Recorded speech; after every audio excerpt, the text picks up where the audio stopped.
네, 이제 두 번째 녹화를 시작하겠습니다. 지난 시간에 바이킹에 대해서 했는데 좀 하다 말았어요. 그래서 나머지 이어서 보도록 하겠습니다. 제가 노르웨이 사람들이 그 배를 타고 아이슬란드를 거쳐 그린란드까지 갑니다. 사실 진짜 여기가 엄청 추운 데인데 이거를 몇 개월에 걸쳐서 여기에 정착을 해서 농사를 짓고 살아보려고 했는데 여기도 뭐 노르웨이야 별반 다르지가 않고 너무 춥고 너무 먹을 것도 없어가지고 그래서 다시 또 위로 올라갔다가 다시 밑으로 내려가서 이제 이 북아메리카 이쪽 남아메리카 이쪽에 가서 정착을 하고 인디언들과 미국의 이제 원주민들과 싸웠다는 기록이 있죠. 근데 이 기록이 다 있는데도 미국을 처음 발견한 사람은 그 바이킹이다 이렇게 이야기하지 않고 그러니까 여기에 딱 발견을 해서 여기 정착하면서 여기는 우리가 바로 새로 발견한 신대륙이다 이렇게를 선포를 해야 되는데 이거를 선포를 안 하죠. 사실 콜럼버스도 그 뒤에 발견했지만 여기가 인도라고 생각했기 때문에 그랬기 때문에 신대륙이라고 안 했기 때문에 콜럼버스 이름을 쓰지 않았습니다. 이제 나중에 이제 아메리고 베스푸치, 이 아메리카라는 이름을 나중에 이제 붙이게 되는 거죠. 선언을 해야 돼. 여기가 바로 신대륙이고 우리가 발견한 곳이야. 이렇게 해야 되는 거죠. 어쨌든 대단한 민족이죠. 그 얇은 배를 타고 이렇게 미국 대륙까지 내려왔다는 게 정말 대단하죠. 이 사람들이 정말 이 배를 타고 전 세계를 헤집고 다녔다고 보시면 돼요. 전 유럽을 다 휩쓸고 다녔던 사람들이 바이킹족입니다. 그리고 제가 이제 영국을 접수했다고 하는데, 이때 이제 이 바이킹들이 영국 땅에 새로 강자가 된 거죠. 그래서 영국의 왕실의 계보를 이 사람들이 이어갑니다. 근데 이 사람들이 너무나 잔혹하게 세금을 걷어가고 온갖 사람들을 못 살게 했어요. 그때 이제 출연한 사람이 로빈훗이에요. 로빈훗이 그때 나온 사람입니다. 그래서 왕실이나 이 귀족들이 너무나 자기네들이 너무 뺏어가는 게 많으니까 그런 것 때문에 이제 의적 같이 활동을 하고 나타난 거죠. 바이킹들은 정말 잔인하게 다른 나라를 공격하고 해적질을 했는데요. 이들이 약탈한 것을 고향으로 가져가면 다 같이 노예품들을 펼쳐놓고 그가 먹고 싶었던 신선한 음식을 한 곳에 가득 차려놓고 밤낮으로 즐겼다고 합니다. 이것이 바로 뷔페의 기원입니다. 그동안에는 아마 배 안에서 소금에 절인 음식과 햇볕에 말린 음식만 먹다가 이날은 모두 신선한 음식을 아마 배부르게 먹었겠죠? 스칸디나비아 3국은 노르웨이, 스웨덴, 덴마크고요. 이 노르웨이, 스웨덴을 덴마크가 400년간 지배를 하는데 이때 이제 나타난 사람이 입센이고 왜 우리나라 말로 연극을 못하냐 해서 크리스티아니아 극장에서 바로 노르웨이어로 최초로 공연을 한 사람이 바로 입센이기도 합니다. 노르웨이 사람들이 완전 이 킬 강화조약 완전 너무 싫어하죠. 왜 우리가 스스로 나를 살 수 있는데 왜 딴 나라의 지배를 또 받냐 해서 난리가 나기도 했습니다. 1905년에 이제 별도의 군주국이 됐고요. 입세는 이 베르겐에서 아주 작은 시골 마을, 이 시엔이라는 곳에서 태어났고, 나중에 이제 베르겐으로 가서 활동을 했습니다. 여러분 이제 길드는 들어봤나요? 이게 같은 상업을 하는 사람들끼리 서로 교류를 맺는 거죠. 길드에 가입을 안 하면 장사 못해. 여기는 이제 한자 동맹, 북유럽 중심의 동맹이 바로 한자 동맹이에요. 약간 남쪽으로 이제 영국이나 이제 유럽 쪽 밑에 쪽은 다 길드로 했다면 이쪽 독일 중심을 해서 북유럽은 한자 동맹의 도시라고 보시면 되고요. 비행기 중에 루프트 한자라고 있어요. 한자가 친구, 무리라는 그런 뜻이고요. 이게 바로 이제 유럽연합, 유럽 공동체의 원형이라고 볼 수도 있어요. 자기네끼리 이제 교류를 맺어서 상호 간에 서로 무역을 하게 하는 거죠. 세금이나 이런 것들 좀 조절을 해가면서 우리끼리 서로 뭉쳐가지고 먼저 EU처럼 그렇게 공동체를 만들었습니다. 근데 1800년대 노르웨이 수도 아까 크리스티아나라고 하는데 지금 현재 오슬로라고 이름을 바뀌어져 있고 지금은 수도예요. 당시에 소설가가 뭐라고 했냐면 재미없고 심심한 것 중에 최고이고 가난한 것들 중에 제일 가난한 곳이다. 여기 진짜 너무너무 먹을 게 없다. 노르웨이는 어떤 걸로 유명한가요? 이 노르웨이 유명한 거 물어보면 물론 북유럽 가고 이것도 있지만 유명한 게 하나 있어요. 연어. 네, 연어 유명하죠. 그래서 노르웨이산 연어 최고로 치는데 그렇게 이렇게 생선이나 이런 것들을 잡아서 그러니까 그 어부들이 되게 많았고 어업 중심의 그런 나라고 농사는 잘 되겠어 안 되겠어? 농사 안 되니까 너무 먹을 게 없고 가난한 곳이겠죠. 그리고 이 대개 사람들이 농사 짓는 사람이나 어업하는 사람이고 경제 구조도 굉장히 안 좋았어요. 그래서 1910년도에 엄청나게 많은 사람들이 미국으로 넘어갑니다. 이때 1910년도는 무슨 때입니까? 바로 이제 산업혁명이 시작되면서 미국이 독립을 하고 미국이 막 번창해 갈 때 이때 북유럽 이 사람들이 다 미국으로 넘어왔어요. 이 아메리칸 드림을 꿈꾸고 유럽 사람들이 정말 엄청나게 많이 넘어왔는데 그 중에서도 북유럽 사람들이 제일 많이 넘어왔어요. 북미 대륙으로 진짜 많이 이주를 했습니다. 노르웨이 민족주의 민족예술운동 보도록 하겠습니다. 스웨덴으로부터 독립운동 시작할 때부터 사실 그 이전부터 이제 덴마크의 집에 있을 때부터 시작된 운동인데요. 다른 것보다 노르웨이 고유의 전통, 문화, 예술 이런 것들을 좀 부흥시키자 이런 활동이 바로 민족예술운동이에요. 그래서 이때 등장한 사람이 입센이 지금 작가고 그리그는 음악가예요. 베른손 작가예요. 이 사람 노벨문학상 탔어요. 그런데 아마 지금 노벨문학상 탄 사람 중에서 입센을 못 탔어요. 베른손하고 입센 중에 기억하는 사람은 입센밖에 기억이 안 날걸요. 베른손 잘 기억 못 할 거예요. 그러나 노르웨이에서는 되게 아주 대표적인 작가로 잘 알려져 있습니다. 그리고 비겔란을 들 수 있어. 저는 비겔란 하면 정말 어떻게 이런 조각을 할 수 있을까 이런 생각이 들 정도로 대단한 조각가예요. 그래서 노르웨이 가면 반드시 가야 하는 곳이 비겔란 조각공원이에요. 이 사람은 이 조각공원 자체도 어마어마하게 큰데 여기에 정말 이런 조각들을 해서 다 사람을 만든 조각을 했는데 이 움직임이 장난 아니야. 막 움직임이 막 격동적으로 움직이는 그런 조각들을 굉장히 많이 조각을 했어요. 다 사람이 다 사람이 이렇게 모여있고, 뭐 이런 것도 있고요. 막 움직임이 장난 아니죠. 이전에, 그런 조각들에서는 볼 수 없는 그런 모습들이 보여지고 있습니다. 네, 이것도 다 사람으로 다 만들어 엄청나게 높은 탑들을 만들었고요.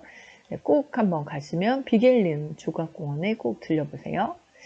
노르웨이는 그러면 1910년도 아까 막 북미대로 엄청나게 이주를 했는데 노르웨이 독립은 1905년에 했고 정말 나라는 가난하고 계속 남의 나라의 지배를 받다 보니까 찢어지게 가난했단 말이에요. 그런데도 여기에서는 예술, 뭐 문화 이런 것들이 또 유명했고 또 하나는 굉장히 특이한 건 다른 나라들은 뭐 이제 해외로 지금 이제 식민지 건설하고 유럽들이 막 식민지 쟁탈전을 벌이던 그때예요.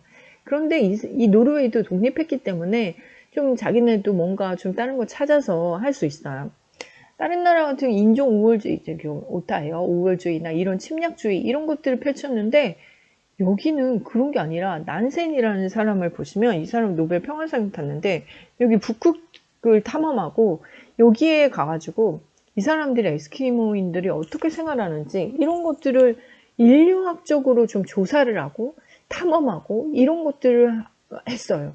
그래서 이 사람 실제로 노벨 평화상 타고 노르웨이 영웅인데 이 사람이 이재민도 많이 구해서 그래서 평화상을 타긴 했는데 이런 식의 그러니까 새로운 탐험이나 이런 것들을 하기 위해서 다른 나라를 가보는 거지 다른 유럽 국가처럼 막 식민지를 건설하려고 그러지를 않았어요.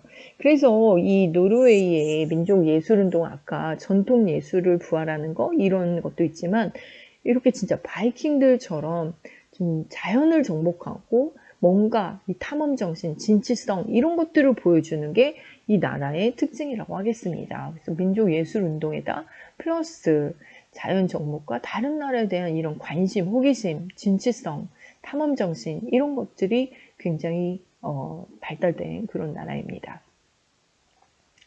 스칸디나비아 3국과 우리나라 관계를 보시면 저는 정말 6.25 전쟁 때 우리 그렇게 어려울 때 우리나라에 국립의료원을 최초로 건립을 해줍니다. 그리고 그때 전쟁으로 버려진 아이들이 3만 명인데 3만 명 더 되죠. 근데 이 3만 명을 입양해 간 나라가 바로 고맙게도 노르웨이예요.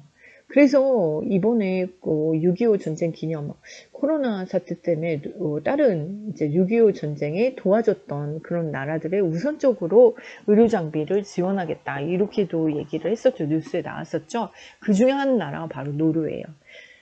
굉장히 진짜 먹고 살기도 힘들고 엄마 아빠 다 죽고 버려진 이런 고아들을 3만 명 데려가서 키워줬고 입양시켜서 지금 그래서 이 북유럽에 가면 놀랍게도 한국 사람이 되게 많아요.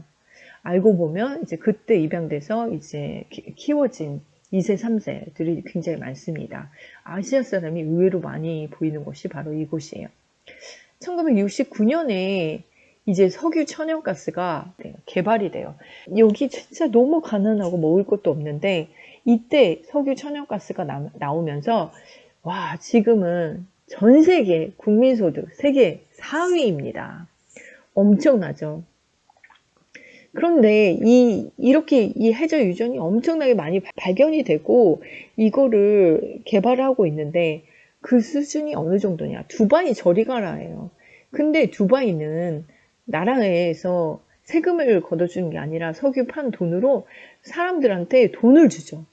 그리고 그 나라를 위한 투자는 사실 저축이나 이런 개념이 별로 없어요. 근데 이 나라는 그만큼 돈이 나오는데 두바이보다 더 나오는데 그 돈을 안 써요.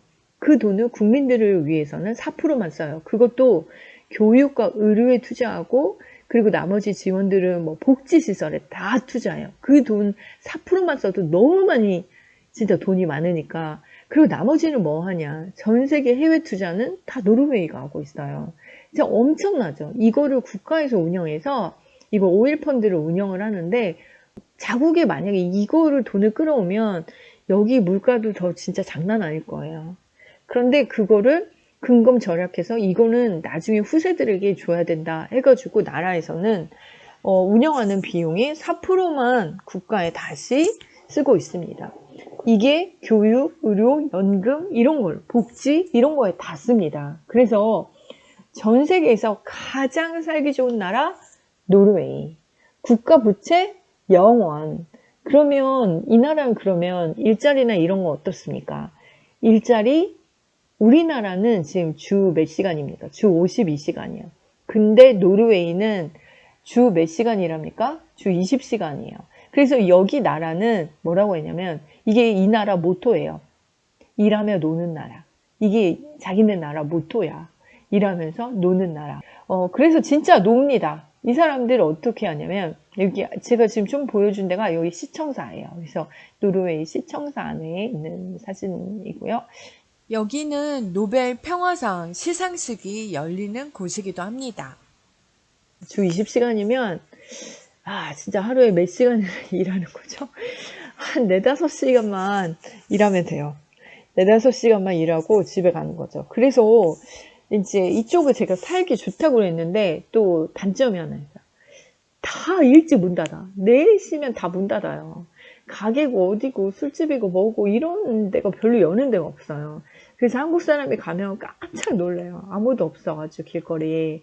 그래서 뭐 어서와 뭐 그 프로그램 있잖아요. 외국 사람들 오는데 특히 북유럽 사람들 오면 24시간 이 화려하게 놀거리에 멀거리에 사람들 붐비는 거 보면 깜짝 놀라죠. 정말 너무 다르니까. 남자도 유급휴가가 있고 여자도 휴가가 있습니다. 복지가 굉장히 잘 돼 있어요. 그래서 사실 4-5시간 일하고 와서 아기 봐도 되는데 남자 여자 할 거 없이 부부가 다 똑같이 육아휴직을 의무적으로 받게 돼 있어요.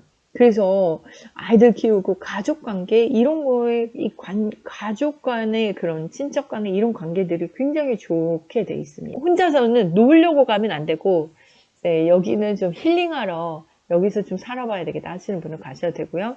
이게 2010년도에 9천만 원이니까 지금 뭐 1억 원 넘었겠죠. 물가가 대신 굉장히 높아요. 근데 세금도 많이 걷어요. 뭐 40% 걷는 사람은 워낙 많이 버는 사람이겠지만 대다수는 그냥 30%, 20%, 25%에 30% 이렇게 세금으로 내는데 그래도 많아. 1억에서 한 30% 떼도 그래도 많아요. 대신 확실해. 나이가 들면 연금으로 확실하게 보장해 주기 때문에 행복지수가 매우 높은 나라입니다. 그래서 북유럽 국가들이 다 행복지수가 높은데 노르웨이, 스웨덴, 덴마크 중에서 노르웨이가 가장 연금이나 이런 것들이 잘 돼 있어서 대신 물가가 제일 높아요. 그래서 이 사람들이 근검 절약하기 때문에 주말에는 스웨덴 가서 장 보고 오고 그렇게 한다고 합니다. 스웨덴 옆에니까. 스웨덴 같은 경우랑 비교해도 그렇고 노르웨이는 도대체 물가가 어느 정도인데 그러냐라고 하면 우리나라 소주 한 병이 노르웨이에서 4만 원이다 라고 하시면 네, 딱 맞습니다. 그래서 정말 물가가 높구나 이렇게 생각하실 거예요. 어쨌든 저는 다른 것보다 지금 복지 혜택이 굉장히 잘 돼 있고 연금이 잘 돼 있기 때문에 공기도 깨끗하고 다만 이제 겨울에 너무 밤밖에 없으니까 그리고 이제 유흥이나 이런 것들 할 곳이 없으니까 그런 거 빼고는 나머지는 정말 힐링하고 정말 인간답게 산다 하시면 노르웨이를 꼭 가보도록 추천하겠습니다. 노르웨이의 또 특징이라고 한다면 바로 남녀 평등이 확실하게 지켜진다는 거죠. 그래서 남녀 모두 군대에 갑니다. 여성들도 아니 우리도 나라를 지킬 수 있는데 왜 남자만 하냐? 여자도 군대 보내달라. 이렇게 해서 만들게 된 것이 남녀 모두 군대 의무제입니다. 노르웨이의 입영 대상자는 19세의 남녀인데요. 의무 복무 기간은 19개월이지만 1년만 병영 생활하고 나머지 7개월은 우리같이 예비군으로 복무합니다. 그런데 놀랍게도 내무반 생활을 남자와 여자가 함께 쓴다는 것도 놀라운데요. 샤워실까지도 공용이라고 합니다. 우리가 보기에는 너무나 파격적인 것 같습니다. 군대에 못 가는 사람들을 위해서 대체 복무는 따로 없다고 합니다. 월급은 입대 직후에 약 우리 돈으로 한 72만 원 정도 되는데요. 생각보다 많지는 않은 것 같습니다. 224페이지 보시면 여기서부터는 북유럽 출신의 인물들을 좀 소개를 했어요. 오늘 첫 번째는 노벨이에요. 이 사람 노벨상 만든 사람이고 집안이 원래 다 과학자, 발명가예요. 그래서 아버지 때부터 발명을 했고 아들들도 다 발명을 했는데 또 사고도 많이 나서 이 다이너마이트, 화약 같은 거 만들다 보니까 폭발 사고도 많아서 네, 형도 그렇게 죽고 뭐 아버지도 그래서 가족이 다 같이 어디로 갔었냐면 러시아 상트페테르부르크에 있었어요. 그때 이제 크림 전쟁이 있을 때 거기 왕실에 속해서 화약 만드는 거 이런 것들 개발하기도 했는데 나중에 뭐 지고 나서 돈도 하나도 못 받고 쫓겨나기도 했어요. 근데 끝없이 계속 발명을 연구해서 특허가 355개나 되고 근데 이 사람이 노벨상을 만들게 된 계기가 있어요. 원래 형이 죽었는데 신문에 노벨이 죽은 줄 알고 노벨 죽었다. 그렇게 돈만 알고 이런 사람을 다 죽이는 이런 거 만들었다고 신문에 이렇게 난 걸 보고 나도 뭔가 인류를 위해서 해야 되겠다 해서 전 재산을 기부합니다. 그래서 스웨덴 왕실 과학 아카데미에 기부하고 매년 노벨상 시상자들에게 후원을 하죠. 돈 굉장히 많이 줘요. 상 타면. 근데 다만 노벨 평화상만은 여기 스웨덴에서 안 주고 어디서 주냐면 노르웨이에서 주죠. 아까 그 시청사 있죠. 거기서 노벨 평화상 시상식이 매년 있습니다. 아마도 제가 생각하기에는 스웨덴이 또 노르웨이를 지배했었잖아요. 그래서 평화를 생각하는 마음을 가지기 위해서 스웨덴에 안 주고 노벨 평화상은 노르웨이 니네가 시상을 해라 선정해서 이렇게 했던 것 같습니다. 우리나라 김대중 대통령이 수상을 받았고요. 여기 있는 이제 메인 홀에 여기서 이제 노벨 평화상이 수상이 됩니다. 다음은 한스 안데르센이에요. 안데르센은 덴마크 작가고요. 지금 미운 오리 새끼, 성냥팔이 소녀, 백주 왕자, 인어공주 이게 대표 작품들을 좀 볼 수가 있는데 이 중에서 나는 한 권도 안 읽었다 하시는 분은 저한테 카톡 주세요. 어린 시절 이 동화책을 한 번도 보지 않았다 하시는 분은 제가 한 권 사드리겠어요. 네, 이거 꼭 보셔야 돼요. 이 오늘, 네, 안데르센을 보시면, 이 사람은 뭐 이렇게 이 동화가 뭐가 이렇게 대단해 하시겠지만, 네, 다릅니다. 이거는 이제 코펜하겐에 있는 인어공주상이죠. 이게 이제 전 세계 관광지 가다 보면, 이제 인어공주상 보러 이것도 몰려갑니다. 깜짝 놀라는 것 중 하나죠. 너무 작아서. 1m가 안 돼요. 80cm고요. 전 세계 사람들이 실망하는 게 바로 이 인어공주 상인데, 그래도 인어공주를 보기 위해서 엄청나게 많은 사람들이 맨날 요 앞에 잔뜩 서 있습니다. 가난한 구두 수성공 아들이었고 11살 때 아빠 돌아가셨어요. 그래서 엄마랑 굉장히 힘들게 살았는데도 공부를 끝까지 했어요. 이거 본인이 벌어가면서 계속 작가를 포기를 하지 않았는데 어느 날 귀족집에 초대받았는데 백조인데 굉장히 오리같이 생긴 백조를 보고 너도 언젠가 멋진 백조가 되겠지? 요걸 보고 만든 게 미운 오리 새끼예요. 이렇게 안데르센은 창의적으로 뭔가 생각해서 만든 동화를 만들었는데 이 그림 형제도 당시 되게 유명했거든요. 동화 작가 중에 쌍대, 네, 산맥이죠. 그림 형제는 근데 자기네가 새로 개발한 게 아니라 민담체집, 전설의 고향인 거죠. 전설의 고향 같이 그동안에 있었던 동화를 네, 자기네가 잘 적어서 만들어서 발표를 한 거고 안데르센은 자기가 다 창작을 한 거예요. 그리고 다른 이제 그 전에 나온 동화나 뭐 이 그림 형제 동화도 마찬가지인데 이게 권선징악이 되게 많아요. 그래서 착한 사람은 뭐 잘되고 이렇게 교훈적인 내용이 많은데 안데르센은 그런 게 아니에요. 지금 앞에 지금 보시면 이 성냥팔이 소녀도 굉장히 슬픈 내용이죠. 성냥 팔다가 나중에 얼어 죽고 길에서 죽는 그런 얘기잖아요. 백조 왕자, 뭐 인어공주도 굉장히 슬프게 끝나고 굉장히 본인만의 스스로 어떤 아이디어를 가지고 기발하게 독특하게 만들었고요. 특히 성냥팔이 소녀 같은 경우 이제 불행하고 소외된 계층, 이 인간적인 시각으로 이렇게 다루었다는 게 굉장히 달라요. 그래서 이 두 차이점을 보면 그림 형제하고 안데르센은 진짜 엄청난 차이가 있는 겁니다. 그래서 이런 것들 네, 꼭 그냥 기본적으로 알아주시고 동생들에게 많이 읽어주세요. 여기는 덴마크 코펜하겐 시청사예요. 시청사 앞에 안데르센 동상이 있는데 사람들이 다 지나가면서 만져가지고 여기가 다 닳았어요. 네, 여기 그냥 지나가면서 항상 무릎을 만지고 가는 곳 중에 하나고요. 네, 이거는 아까 봤던 인어공주 상입니다. 다음은 시벨리우스인데 이 작가는 핀란드 작가예요. 여기도 스웨덴의 지배를 오랫동안 받아서 이 사람이 핀란드만의 그런 신화적인 서사지를 써서 핀란디아라는 작곡을 했어요. 그래서 수업 시간에 있었으면 들어봤을 텐데 시간이 안 되고요. 그릭으로 넘어갈게요. 이 사람은 알아야 돼요. 왜냐면 입센하고 같이 이 페르긴트라는 작품에 이 사람은 음악을 하고 그 다음에 입센은 거기에다가 입센이 먼저 극을 쓰고 그리고 그리그가 뒤에 나중에 음악을 붙여서 공연을 하게 됐죠. 두 사람이 이 민족예술운동을 일으키려고 서로 힘을 합쳤던 국민 작곡가예요. 이 음악은 꼭 듣고 갈게요. 이게 이제 페르윈트에서 나오는 이 솔베이지의 노래라는 노래 굉장히 서정적이고 여러분 어디서 많이 들어봤을 거예요. 이 노래를 들으면서 수업을 마무리하겠습니다. 수고하셨습니다.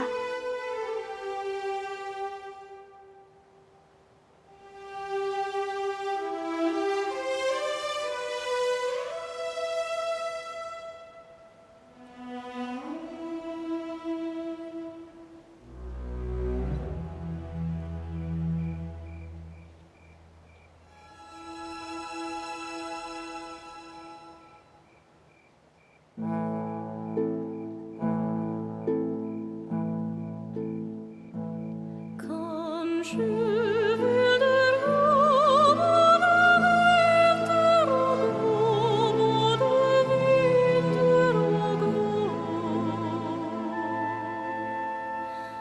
Agnes, Sommer,